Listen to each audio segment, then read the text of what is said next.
Homeopaths. Today I am going to reveal the biggest myth in field of homeopathy, that homeopathy contains steroid. Isn't it? No guys, not at all. Let's check out the reasons. बहुत सारी myth है homeopathy के बारे में, और बहुत सारी myth में से the biggest myth in homeopathy is that homeopathy having steroid.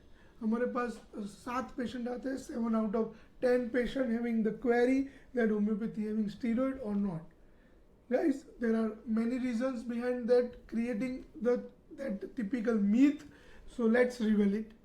First of all, homeopaths are not prescribing any prescription to the patient. Guys, that transparency must be there. What patient is taking, they must know what they are taking. So guys, they always make a habit to give a prescription to your patients. लंबे time से ऐसा आ रहा है कि homeopaths are not prescribing medicine, they are giving medicine from the clinic only.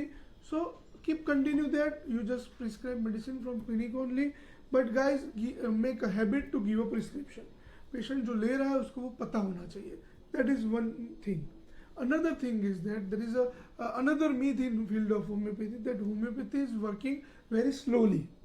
No, there are some acute remedies which works excellently in acute cases also. तो जब भी हमारे पास पेशेंट आता है, patient is suffering from that typical diarrhoea, तो diarrhoea में patient को 1 या 2 दिन में मिट सकता है. Patient is coming to us with the cold and cough, तो कोल्ड एंड कफ 1-2 दिन में मिट सकता है.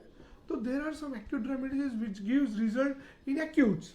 तो जब भी एक बैक ऑफ माइंड मीथ होती है कि होम्योपैथी काम करने में टाइम लगाता है, ऐसे केसेस के अंदर जब होम्योपैथी गिव्स एक्सीलेंट रिजल्ट, तो वो एक सस्पिशियसनेस क्रिएट होती है कि सर ने क्या दिया होगा कि जिसकी वजह से मुझे ये इतना एक्यूट रिजल्ट मिला है.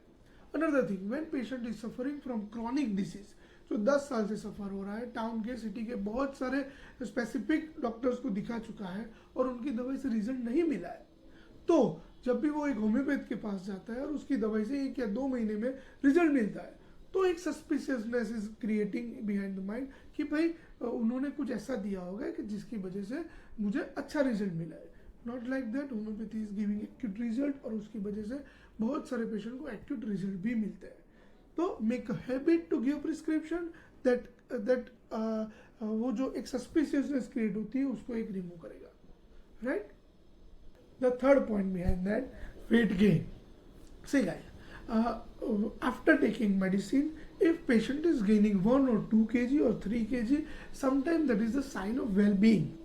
If patient is suffering from any gastric issues, acidity, GERD, और उसकी वजह से पेशेंट को एपेटाइट कम है, तो if patient is improving with the symptom, तो उसकी एपेटाइट बढ़ेगी. If appetite is improving, patient का 1 या 2 या 3 किलो गेन हो सकता है. That is normal thing. That doesn't mean कि होम्योपैथी में स्टीरॉइड दिया है और उसकी वजह से गेन हुआ है. So these are the common myths that must be revealed with the patient also when you are prescribing medicine.